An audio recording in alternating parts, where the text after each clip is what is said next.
to HACCP and Variance Review with Ana Lopez Francisco from Pima County Health Department.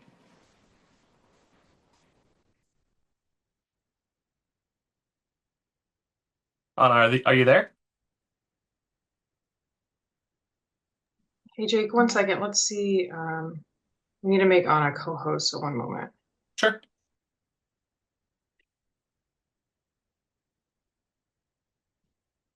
And then while we're waiting on that, just a reminder, if you have any questions for Ana during her presentation, be sure to sign into Slido and submit your questions there so that we can see them all on the screen and upvote them. That's slido.com and use the code SANCONF. Hi, good morning, everyone. Awesome. Good morning. We'll hand it over to you. All right, thank you. I will go ahead and share my screen.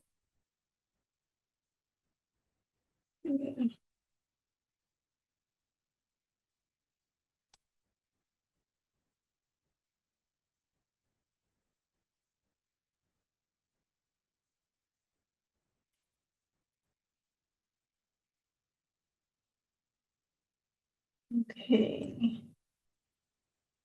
So let me know if you can see my screen. It looks good to me. Okay. You might just have to enter presentation mode. It should be in presentation mode. We can see your slide and your speaker notes as well. Okay.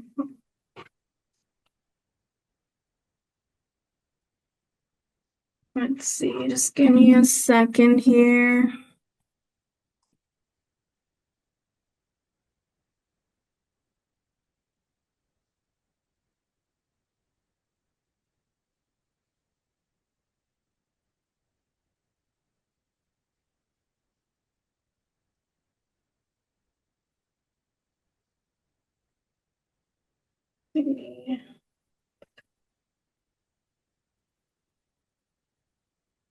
Okay, is it still showing? Looks good to me. I can only see your slide now. Okay, perfect. Thank you.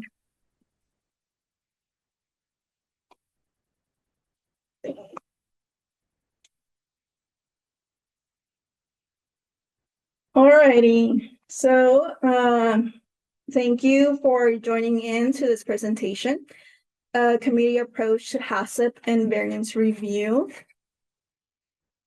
preserving tradition while advancing food safety. Today, I'm going to be sharing with you the journey that we went through on starting our HACCP and variance committee.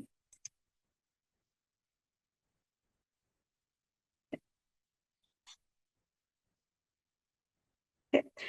So here you'll see an overview of the main points that I will be covering throughout the presentation. I will start by telling about our county, city, and community.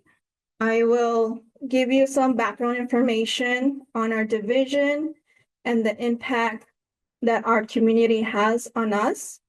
I will spotlight a local food, carne seca, within the presentation. I will share with you the changes that led us to the committee approach and the work we do to support our community and team. So our community, Pima County, is located in the heart of the Sonoran Desert, and Tucson, Arizona is the largest city in Pima County. So we have a very diverse population influenced by Sonoran and Mexican cuisine. Tucson was named a UNESCO City of Gastronomy in 2015, and this is because of its rich traditions in local food and culture. So UNESCO stands for United Nations Educational, Scientific, and Culture Organization that was founded in 2004. So what does it mean to be a city of gastronomy? So it's about celebrating and increasing awareness of heritage foods and multicultural foods. The City of Gastronomy encourages and promotes local food businesses, certifies and endorses restaurants, food artists, food artisans, culinary events and experiences, They also exchange chef ambassadors worldwide to promote Tucson's food internationally.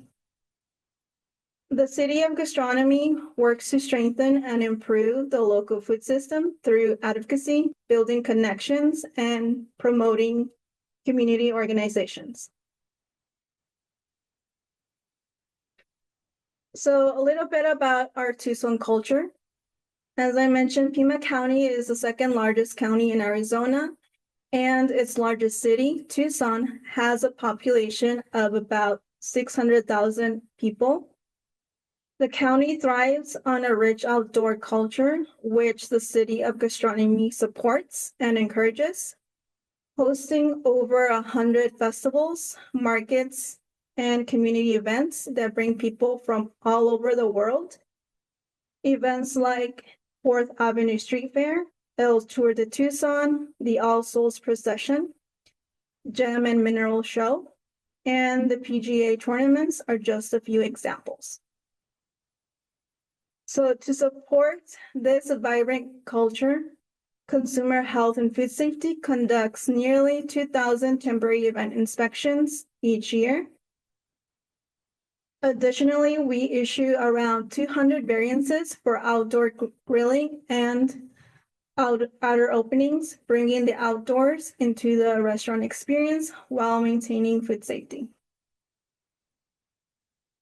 So for those of you who aren't familiar with the word variance, variance means a written document issued by the regulatory authority that authorizes a modification or waiver of one or more requirements of the food code if, in the opinion of the regulatory authority, a health hazard or nuisance will not result from that modification.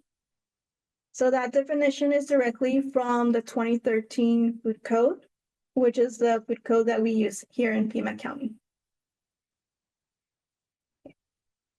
So next, a little bit about carne seca, or also known as dried beef. Carne seca is very similar to beef jerky. It's a staple found in North American cuisine. It's originally used as a form of preservation. The meat is hung outside to dry out, taking advantage of Arizona's strong stem. So carne seca is often highlighted by the Tucson City of Gastronomy, making this process significant in our goal of balancing food safety and culture here in Pima County. So couple challenges that we've seen as we started this committee is balancing the food cultural traditions with food safety regulations. Here in Tucson, the City of Gastronomy has fueled a really growing interest in specialized food processes. At the same time, more and more restaurants are looking to create indoor and outdoor experiences, taking advantage of the 300 plus days of sunshine that we have here every year. But bringing the outdoor requires a variance. According to the FDA food code, outer openings must be protected from pests and debris that could contaminate food. The same goes for outer grilling, which is a huge part of our local food culture. So cooking outside draws in the community, but just like with indoor operations, the food must be protected from contamination. At any time a restaurant wants to do something that isn't directly supported by the food code, whether that's grilling outside or bringing the outdoors in, or any other specialized process, they need to apply for a variance. All of this has led us to manage over 200 active variances today, and that number continues to grow as innovation and tradition intersect in our food community. So here in Pima County, we are working hard to balance cultural food traditions with public health and food safety standards. So in 2020, our turning point. We recognize that our process for handling food code required HACCP plans and variance requests needed structure. For those of you that don't know what HACCP stands for, it's Hazard Analysis Critical Control Point.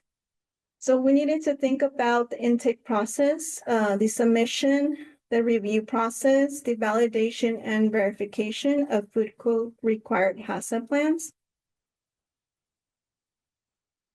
So around that time, more and more restaurants were interested in using specialized processes to create unique dishes rooted in regional ingredients and cultural tradition. There was also a major push to design outdoor dining spaces reflecting Tucson's identity and culture. So our plan review began receiving an increasing numbers of submissions from new restaurants that included large windows in their dining rooms that opened directly to the outdoors.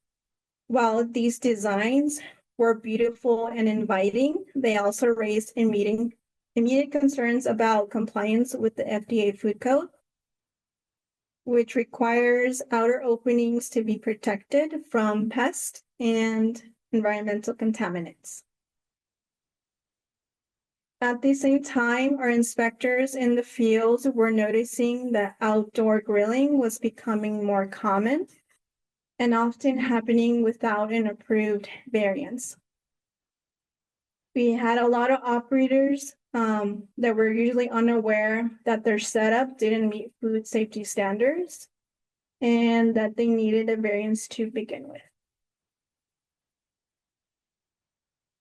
So we found ourselves trying to manage a growing volume of complex and often incomplete plans, many tied to innovations that blurred the lines between culture, tradition, and regulation. The task quickly became overwhelming, not just in numbers, but in the technical demands for each review. That's when we realized that a collaborative approach was essential.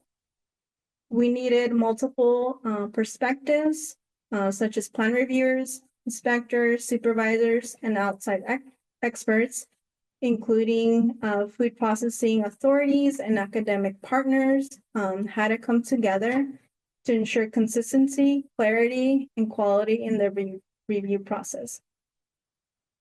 So by shifting to a team-based approach, we laid the groundwork for a more efficient supported system, one that could grow with our community's creativity while keeping food safety at the center. Okay.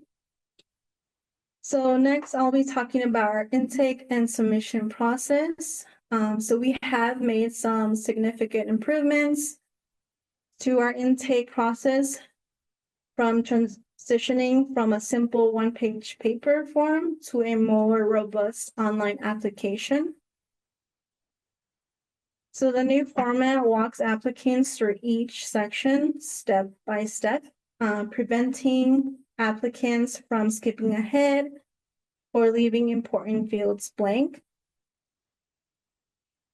To support applicants and minimize confusion, we also created clear guides and checklists that outline requirements and expectations. So this upgrade not only streamlines submission, but improves the quality and completeness of applications we receive. So here on the screen, you will see two different checklists. To the left, you will see our HACCP plan submission checklist. Then the guideline to the right is our variance checklist. So both documents are available to the public on our website and on the application itself. So the HACCP plan submission checklist. So when applicants review this, they have to provide us a list of all the equipment and materials that they're going to use in their special process, a list of all the ingredients, and then they have to identify the critical control points, the critical limits, how they're going to be monitoring, and detailed information about the corrective actions they will take. They also need to provide a detailed process flow showing each step in the food preparation process and standard operating procedures and methods of training. Samples of the logs, they're going to be included as part of their plan, and any scientific data to support their process. And that they need also to provide a statement that their logs will be maintained on site for 180 days or 6 months. And then for the variance request submission checklist, for that, they need to list all the relevant code sections that are going to be affected by that specific process, and then an analysis of those hazards and how they're going to control those. And they also need to provide us written procedures as well, and any other supporting documentation. And if they need a HACCP plan, they also need to submit that as well. Okay, so in addition to those guides, we also have a manual that we can share with operators and a guidance document that explains what a variance is. And it also lists when a variance and or HACCP plan is required. So we provide this information to our operators to assist them in their HACCP or variance application submittal. Okay. So next, here on the slide, you will see a diagram and a table of our timeframes that we use for our review submittals. So when we receive a submittal for a HACCP or variance, we do have timeframes that we have to follow. These timeframes we have set in place helps our team to keep track of our assigned reviews, as oftentimes we do get more than one submittal every week. So when an applicant submits their HACCP or variance application, we have 30 days to review the completeness of the application submission, which we call the administrative completeness review. So if you recall that HACCP and variance checklist, they need to provide all those items before our team can review it. So if the applicant does not provide all the required information as part of the submittal, then our team cannot move forward with a review. And then in the case the applicant doesn't provide those submission items, they have 60 days to provide us those items. And in the case they do give us all information necessary to conduct the review, then we move it into the substantive review phase. So once our team reviews it, they can decide to approve or return it for corrections. If it's returned for corrections to the applicant, then they have 30 days to make those necessary corrections, or they can also request an extension. So the overall time frame for a HACCP or variance request can take up to 90 days. So as you can see, it does take some time to approve a HACCP plan or variance request submittal.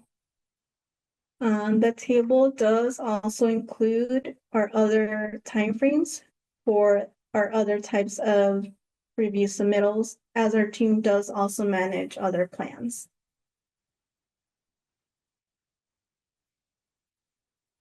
Okay, so what does our committee-based review model look like? So the purpose of the committee was formed to strengthen our approach to food safety while also preserving traditional and emerging food practices. Those involved in the committee include environmental health reviewers, environmental health supervisors and managers. And we also expanded our efforts through collaboration with key stakeholders, which include the Arizona Department of Health Services, University of Arizona, which is our academic support, and also with AFTO food processing authorities. So we know that food safety is complex, and the committee provides a platform for multidisciplinary input, ensuring our decisions are grounded in science, regulation, and cultural context. So the goal as a committee is to include multiple perspectives in order to address food safety challenges with a balanced, risk-based, and culturally sensitive approach. So the photo on this slide shows the review of the team collaborating before our committee meeting, reviewing and providing feedback on applications to support one another.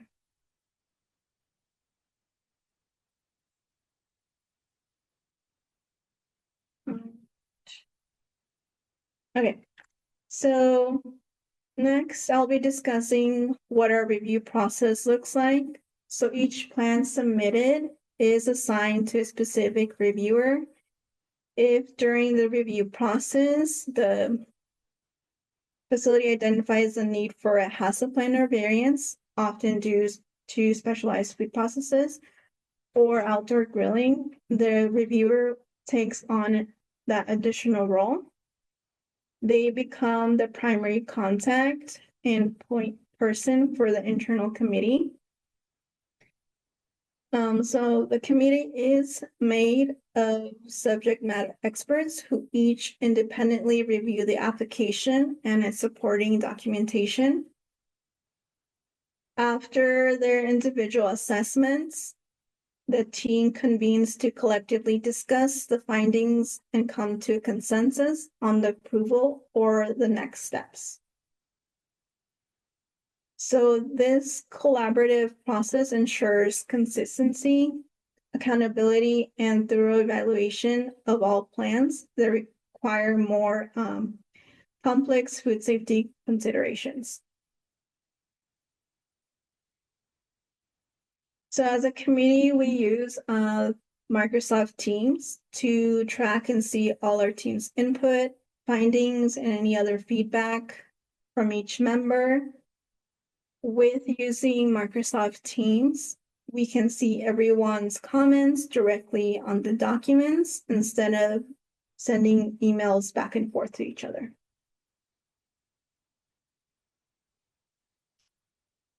Okay.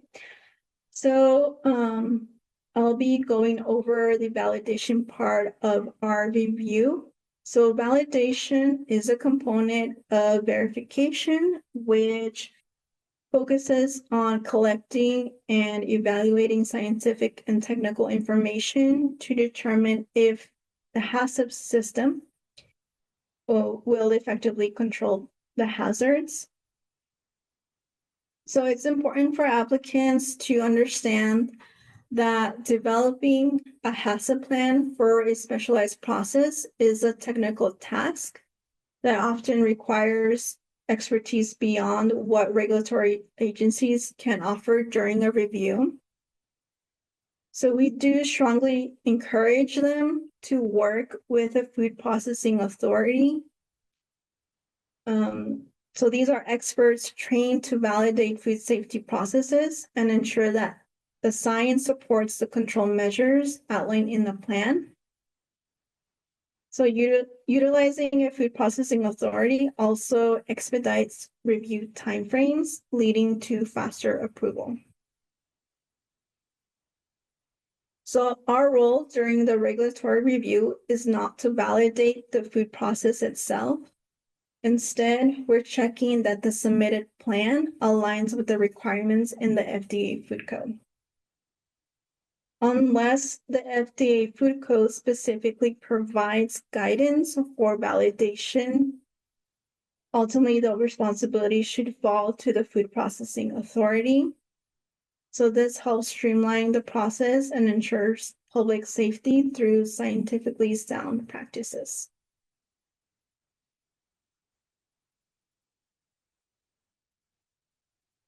Next, I'll be going over the verification process for a HACCP plan and variance. So verification includes those activities other than monitoring that determine the validity of the HACCP plan and shows that the system is operating according to the plan. So within our department, we make sure that our field inspectors feel confident and prepared for verifying specialized processes in the field. So we focus on providing training and hands-on practice. So tabletop exercises are a key part of that. These exercises that we provide help staff build confidence and work through real examples and ask questions in a supportive environment. We also created checklists that inspectors could use as a step-by-step guide during actual field visits. So one of our most effective exercises involves a mock records review. During that tabletop exercise, staff worked in teams to review HACCP plan records for compliance with the supervisor role playing as a person in charge. The teams had to work together through the verification process. And at the end, each group shared their findings with the rest of the larger group, which helped reinforce learning and also sparked great discussion and highlighted different ways of approaching verification.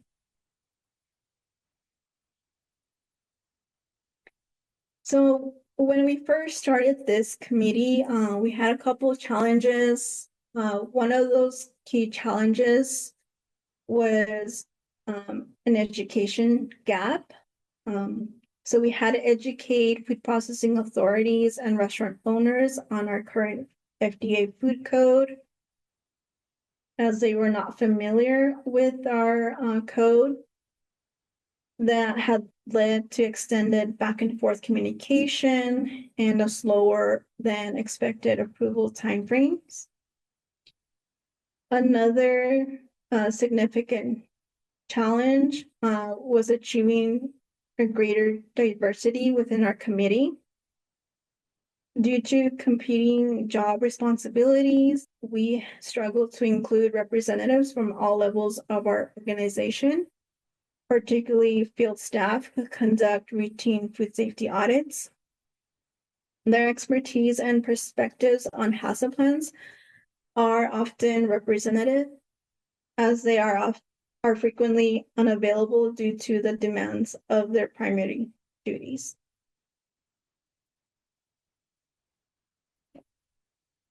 So to address one of those challenges, in May of 2024, we had the opportunity to collaborate with our key partners by conducting a mock HACCP and variance review meeting.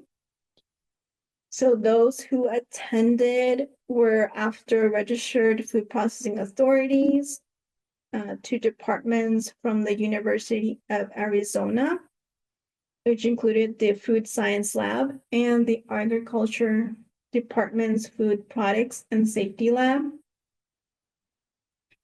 So during that meeting, we began with a concise overview of the FDA food code requirements related to specialized processes and when HACCP plans are required. During the meeting, we also gave an explanation of our Pima County's internal review timelines for these types of plans. And then we also had an interaction portion to our meeting. The attendees observed a mock committee review of 2 sample plans, one that was approvable and one that was not. We walked them through our review notes, highlighting what made the good plan acceptable and what issues prevented the other from being approved. So this gave attendees a practical look into how we assess and guide variance submissions. Yeah. So next, I want to highlight our committee's accomplishments. So we have developed validated HACCP plans that align with our FDA food code. We also hosted a community forum to announce the changes to our intake and submission process. And as previously mentioned, we also held that mock variance committee meeting with our community partners. And then through that mock and variance committee meeting, we were able to open that dialogue with our labs here in Tucson. And we were able to develop those connections with them. And we got the opportunity to tour the labs at the University of Arizona, where the foods are being tested.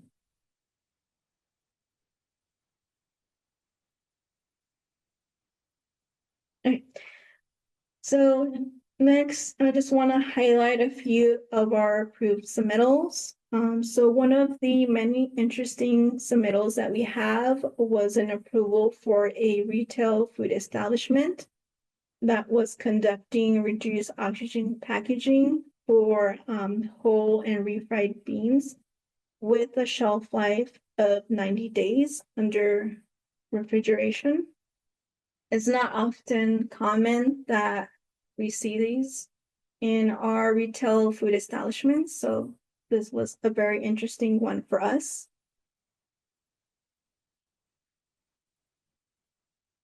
And then some of our other approved plans included approvals for reduced oxygen packaging of raw meat and poultry for several local meat markets and restaurants. And then an approval for a HACCP plan for pickled canned vegetables for a limited feed manufacturer. We also had approvals for reduced oxygen packaging for cooked chill, for time temperature control for safety foods for several of our permitted facilities, and also approvals for HACCP plan and variances for acidification of rice. And currently, we are working with a local meat market that is very close to getting their HACCP plan for carne seca and machaca approved. So that hasn't been finalized. So we're hoping that, that we get that finalist this year. We are still working with them. Our team is very excited to get that approved, as that will be our first HACCP plan and variance for carne seca and machaca here in Pima County. I think it will be a huge milestone for our team as well as for our key partners. So I just wanted to share some information on staff development. As a committee, we want to continue to grow and learn more each day. To further enhance our knowledge in specialized processes, our committee attends the Retail Specialized Processes Mentoring Program quarterly call. and that's through Food Shield that occurs every 4 months. So attendees can attend those calls and sign up through Food Shield. And Food Shield is a secure collaboration platform for food safety and public health organizations. So if you haven't attended those quarterly calls, I do encourage you to attend. In the last meeting in October, they went over various fermentation processes, and there's a lot of experts that attend the call. And some of the past topics that they've discussed included ROP for raw meat and poultry, acidification of rice, and dehydration of meat products and plant foods. And from attending those calls, they share resources through their FDA, through their AFTA website. They have templates that are already created that can be used by retail food establishments. And we actually have used some of those templates already and have shared them with operators here in Pima County. So on the screen, you will see that QR code that will take you directly to the AFTA website that has all those templates available for different types of HACCP plans. So yeah.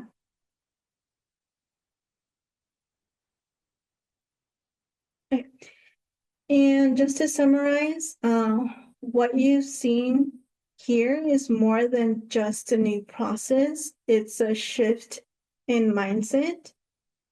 In Pima County, we recognize that advancing food safety doesn't have to come at the cost of culture identity. Instead, we found strength in collaboration by forming a multidisciplinary variance review committee. We've created space for dialogue, transparency, and shared expertise. By working with academia, food safety authorities, and our own local and state partners, we're not only streamlining complex reviews, we're validating traditional processes like carne seca in a way that honors heritage, but also protecting public health. So we know that this work is ongoing. We know there are still challenges. As I mentioned, those education gaps, communication delays, and the need for more field engagement. But as a team, we are making progress. We opened up the dialogue with food processing authorities and started building resources through our Hispanic Outreach Initiative. And you'll be hearing about that initiative in the next day, as they will be presenting on that. And as we look ahead, we remain rooted in one belief, that food safety, or that food is identity and culture, and we aim to protect both.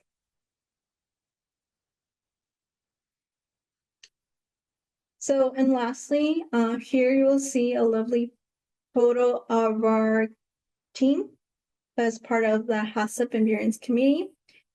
And as you'll see on the screen, my contact information. And that concludes my presentation. So I'll open the floor for questions if there are any questions.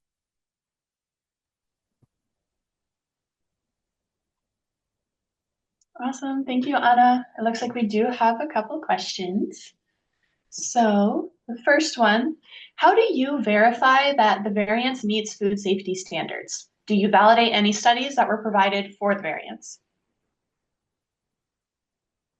So I know we have a lot of facilities that are looking to start specialized processes. So in the past, we do provide them those templates to use as a guide, because I know some of them, don't have the financial means to, I guess, hire food processing authorities. I mean, we try our best to support them and kind of walk them through that. I don't know if that answers the question. Oh, the variance. Okay, specifically for the variance, so we do have specific codes in the application that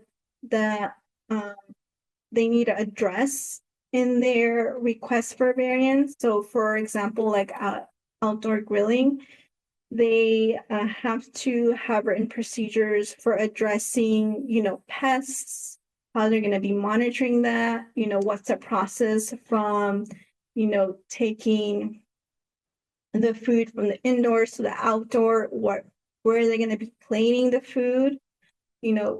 Are they going to be storing food outside? So those are a couple questions that we asked during the review. And so if they address those hazards, then we approve their request for the variance. Awesome, thank you so much. The next one will be, how do you manage establishments that may go beyond the scope of what was approved under the variance or HACCP? So once we finalize an approval for a variance, our team does a pre-operational inspection to ensure that they have their setup ready. So for like outdoor grilling, we ensure that they have overhead covering. And if they need a hand sink, we also verify that as well. And then we also have that dialogue with the operators about, ensuring that they are following their written procedures that they submitted to us. If there's any deviances during that pre-operational inspection, then we have them address those and make those changes on their plan before we finalize it. And then once it's approved, then our field inspectors, when they're out there doing their routine inspections, they will also assess the operations regarding that variance or HACCP plan. So if they deviate from that, they do get marked out in their inspection report. Sorry. So yeah, hopefully that answers your question. Yes, I think so. Yeah. All right, the next one, what control methods is Pima County considering for carne seca approval, given that sunlight, outside temperature, and outdoor pest control are uncontrollable? So one of the submittals for carne seca that we've reviewed, the one that I mentioned that is close to approval, we are giving them alternative options. So I know for some facilities, we know that HACCP plans is very complex, especially for carne seca. As, they have to monitor the humidity and control, the final cook temperature and water activity. So I know it's still a challenge for us, but we are trying to see if there's any validated process out there. And so far, we haven't approved any facilities to conduct this process, with the meat hanging outside, just because there are, concerns of, how the meat is going to be protected. So yeah, that's still an ongoing process, and we, know that this is going to take some time for us to find a way to address those specifically for carne seca. Thank you for answering that. We just have a couple more. Are there any foodborne illnesses associated with these approved facilities with variances? So far, we haven't received any complaints regarding that, of anyone getting sick from these approved variances. Obviously, if there is a complaint that comes through us, our field inspectors will go on site and assess it and identify if there's any deviation regarding their approval.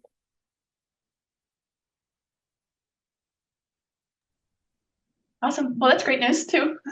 So, all right, the next one. Do you increase your inspections due to the variance? So, during routine inspections, if we determine that they're not complying with the variance, our field inspectors will do a follow-up. So yes, we'll do an inspection to ensure that they are following their approved variance or HACCP plan. And if there is multiple occurrences of non-compliance, then their plan can get revoked if they're not showing to come in compliance with that.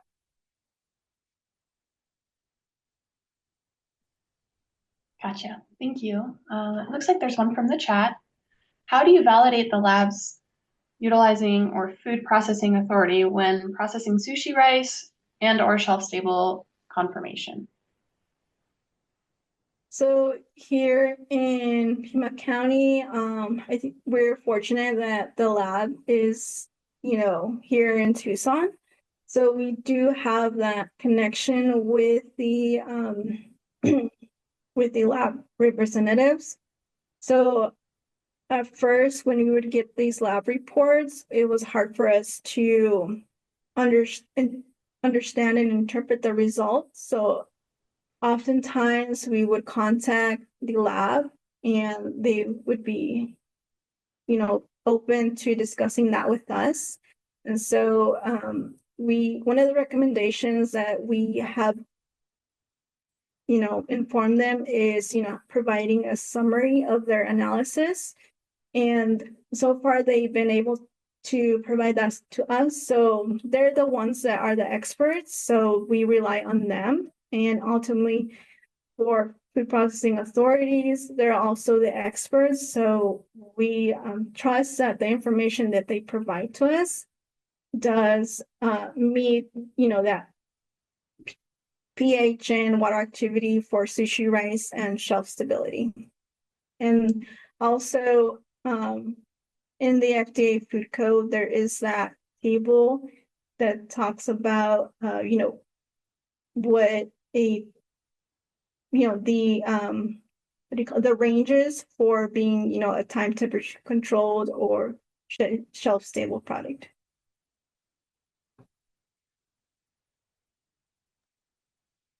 Great, and I think we have one more. Did you already answer, do you increase your inspections due to the variance? Yes, okay, yeah. You did, thank you. All right. The other ones look a little more in depth. So do you get any political pressure for passing variances?